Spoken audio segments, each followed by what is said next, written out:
Pinupuri ka namin, O Diyos, Ama, Anak, at Espiritu Santo.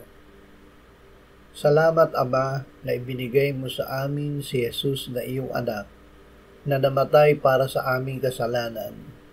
Iyong muling binuhay, iniakyat at iniluklok sa iyong kanan sa langit.